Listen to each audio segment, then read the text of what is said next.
श्री स्वामी समर्थ मंडळी, मी धनश्री तुम्हा सर्वांचे माझ्या यूट्यूब चॅनलमध्ये खूप खूप मनापासून स्वागत करते।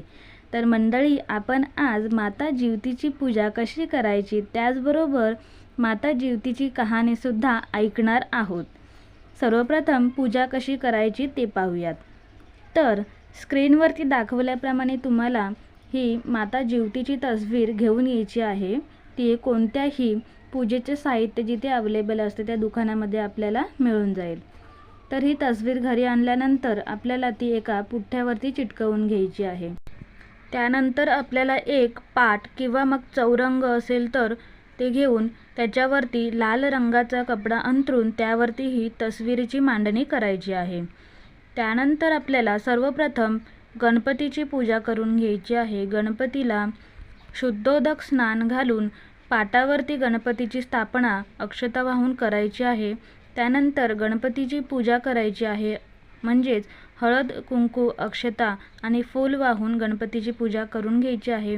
त्यानंतर आपल्याला ज्या जिवती मातेची आपण तस्वीर चिटकवून घेतलेली आहे, तिची मांडणी केलेली आहे, तर त्या तस्वीरीचा आपल्याला संपूर्ण ज्या देवता आपल्याला त्या तस्वीरीमध्ये दिसत आहेत त्या सर्वांना हळद कुंकू वाहून घ्यायचं आहे। त्यानंतर दुर्वांची व आघाड्यांची माळ व आपल्याला कापसाची वस्त्रमाळसुद्धा या तस्वीरीला लावायची आहे। नैवेद्यासाठी कोमट दूध व साखर एका छोट्या वाटीमध्ये आपल्याला घ्यायचं आहे। त्यानंतर दुसऱ्या छोट्या वाटीमध्ये आपल्याला फुटाणे म्हणजेच जे पिवळे चणे असतात ते आपल्याला घ्यायचे आहेत। तर पाण्याचा मंडल करून नैवेद्य अर्पण करायचं आहे। त्यानंतर धूप दीप व अगरबत्तीने ओवाळून आपल्याला जिवती मातेची पूजा अशा प्रकारे आपल्याला साधी सोपी करायची आहे। आणि पूजा झाल्यानंतर आपल्याला आता आरती करायची आहे जिवती मातेची। त्याचबरोबर आपल्याकडे जर कहाणी असेल तर कहाणी म्हणायची आहे किंवा मग ऐकायची आहे। तर अशी ही पूजा झाल्यानंतर तुम्ही तुमच्या मुलांचे औक्षणसुद्धा करायचे आहे। त्यासाठी तुम्ही पुरणाचे दिवे घेतले तर अतिउत्तम, नाही जमत नसेल जमत तर तुम्ही साधे आपले निरांजन असतं त्याच्यामध्ये तेल वात लावून छानपैकी मुलांचं औक्षण करायचं आहे। तर मंडळी, जिवती मातेची पूजा तुम्ही नक्की करा। श्रावण महिन्यातल्या प्रत्येक शुक्रवारी आपल्याला ही पूजा करायची आहे। आणि त्याचबरोबर ही तस्वीर जी आहे ती आपल्याला अशीच ठेवायची आहे पूर्ण महिनाभर। तर तुम्ही ही तस्वीर तुमच्या देव्हाऱ्याच्या शेजारी जागा करून तिथे सुद्धा भिंतीवरती चिटकवू शकता। तर मंडळी, अशा प्रकारे ही साधी सोपी आणि छानशी पूजा तुम्ही सुद्धा नक्की करा। चला तर मंडळी, आपण आता शुक्रवारची जिवतीची कहाणी ऐकूयात। एका शुक्रवारा तुमची कहाणी। आटपाट नगर होतं। तिथं एक राजा होता। त्या राजाला मुलगा नव्हता। तेव्हा राणीनं काय केलं, एका सुईणीला बोलावून आणलं। अगं अगं सुईणी, मला नाळवारीसुद्धा एक मुलगा गुपचूप आणून दे, मी तुला पुष्कळ द्रव्य देईन। सुईणीनं गोष्ट कबूल केली। ती त्या तपासावर राहिली। गावात एक गरीब ब्राह्मणाची बाई गरबार राहिली। तेव्हा ही सुईण तिच्या घरी गेली। तिला सांगू लागली की बाई बाई, तू गरीब आहेस, तुझं बाळंतपणाचं पोट दुखू लागेल तेव्हा मला कळव, मी तुझं बाळंतपण फुकट करीन। तिनं होय म्हणून सांगितलं। नंतर ती सुईण राणीकडे आली। बाईसाहेब बाईसाहेब, आपल्या नगरात एक अमुक अमुक गरीब ब्राह्मणाची बाई गरोदर आहे। तिला नुकताच दुसरा महिना लागला आहे। लक्षणं सर्व मुलाचीच दिसतायत।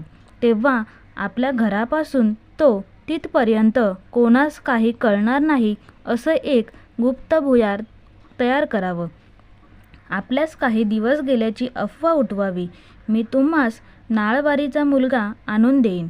असं ऐकल्यावर राणीला मोठा आनंद झाला आणि जसजसे दिवस होत गेले त्याप्रमाणे डोहाळ्याचं ढोंग केलं।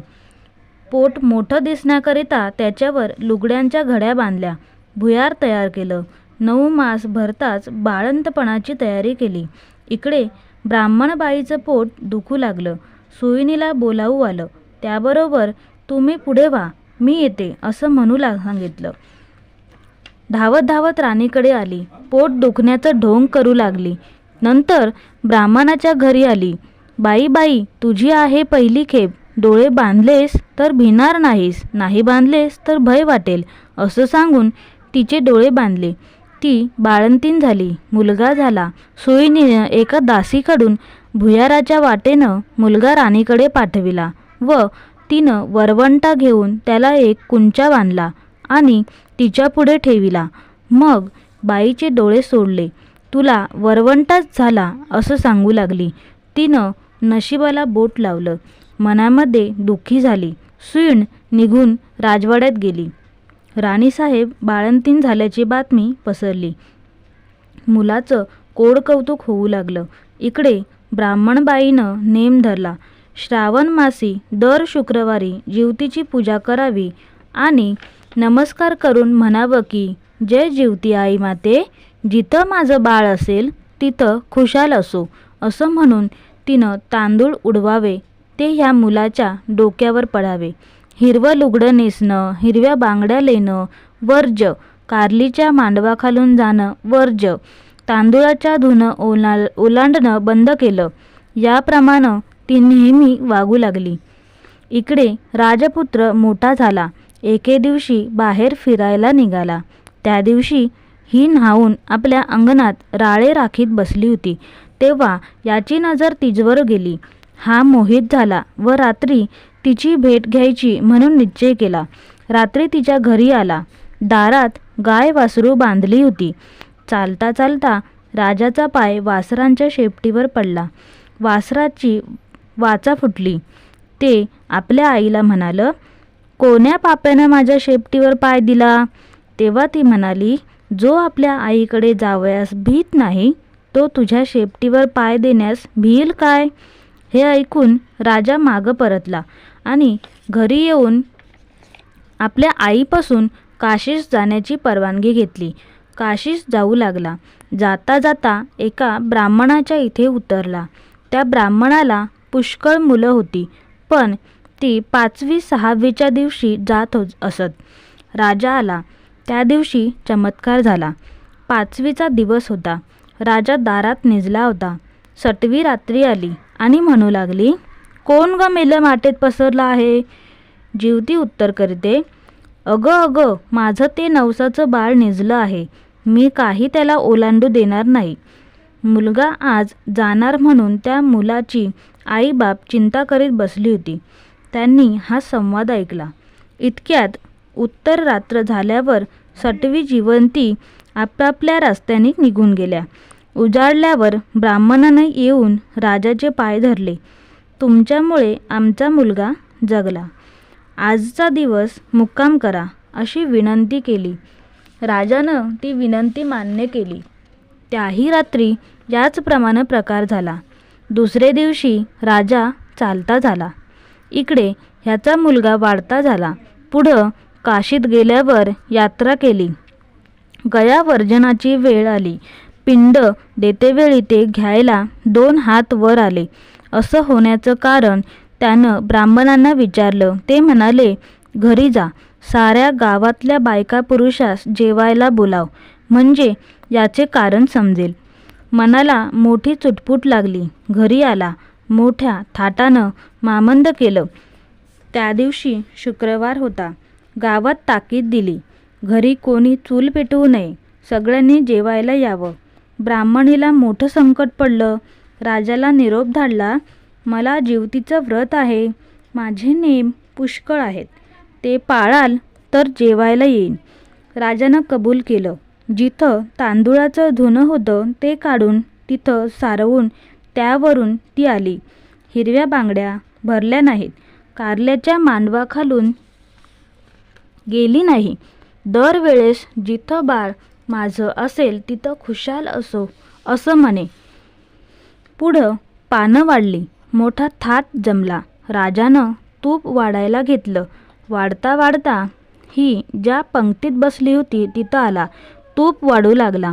ईश्वरी चमत्कार झाला. बाईला प्रेम सुटून पाना फुटला. तिच्या स्तनातून दुधाच्या धारा फुटल्या. त्या ह्याच्या तोंडात उडाल्या. तो हातची तपेली ठेवून रुसून निजला. काही केल्या उठेना. तेव्हा त्याची आई गेली. त्याची समजूत करू लागली. तो म्हणाल, असं होण्याचं कारण काय? तिनं सांगितलं की ती तुझी खरी आई आहे, मी तुझी मानलेली आई आहे, असं सांगून सर्व हकीकत सांगितली. नंतर भोजनाचा समारंभ झाला. पुढं त्यानं आपल्या आईबापास राजवाड्यानजीक मोठा वाडा बांधून देऊन त्यांचासुद्धा उद्धार केला. नंतर आपण राज्य करू लागला.